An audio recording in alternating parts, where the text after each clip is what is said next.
It's Trial Tuesday once again, and 'tis the season of giving. Of course, many of us will be donating to charity or lending money over the holidays, and our good friend and attorney David Aylor is here to make sure we don't get scammed, which is such a sad topic it's to think unfortunate. about, but it's a reality. Yep. So, I know before a lot of us make donations at this time of year. What should we do to make sure it's legit and we're not getting scammed? Well, first of all, you need to look at what the organization is. Obviously, there's a lot of times where you're dealing with nonprofit organizations, which is easily to understand exactly what they have to do and if they are, in fact, a registered nonprofit organization.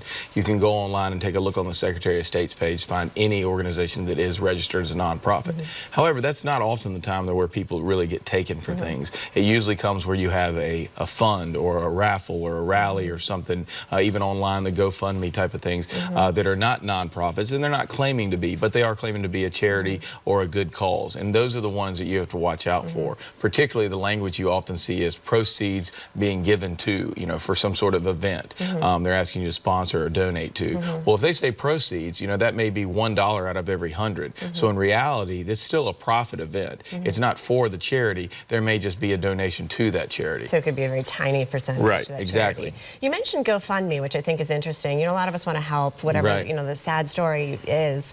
Are there any rules and regulation that the money, so let's say they raise $10,000, that it really goes to them? Well, that's the thing with it. You don't really know where the money goes. Obviously, they can get on there and state that they're having some sort of surgery, or, maybe I've seen a lot of pet surgeries, different things like that. But how do you know if it's real? Yeah, you don't know. There's certain guidelines you have to follow to be on there. They will take you down, depending on what the cause is. But generally speaking, if someone was to be less than forthcoming with what they were looking for, or if they were raising an amount of money that was above and beyond what they really would need, they don't really have any way to check that. I think you'll end up seeing some of those end up having IRS issues, because ultimately, that money is going to be considered income when you look at it, the fact that it's being given to them. And again, they're not established as a 501c3, a nonprofit organization. So you really want to watch that. Now is also the time of year where we get a lot of phone calls for people asking for money. Sometimes people are too nice and too generous and open their wallet and give it over the phone. Obviously, that's a no-no in any scenario. Well, particularly because of the scamming side of it. The fact is they call and they say they're with some charitable organization.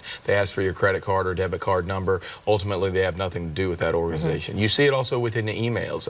There's a lot of sort of holiday-themed phishing type of emails that come about, again, looking as if there's some sort of, someone to help the homeless or Toys for Tots type of organization. In reality, they're not. Before you give money to any organization, no matter what it is, unless you know it specifically and personally, you should go to the Secretary of State's website here in the state of South Carolina, or there's other sites, of course, if it's a national or international organization, they're going to have a list of the companies that are on there.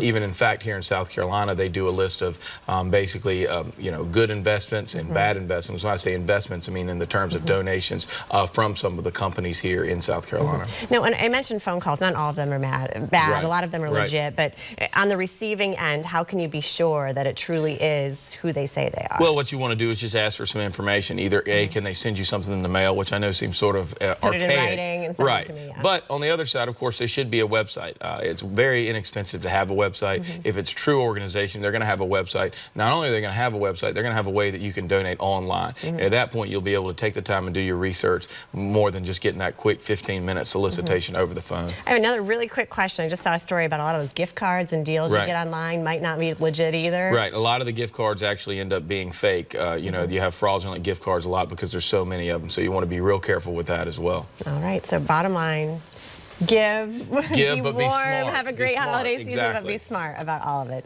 Thank you so much for being here. Trial Tuesday with attorney David Aylor, and stay with us. We're back with much more Low Country Live in just a moment.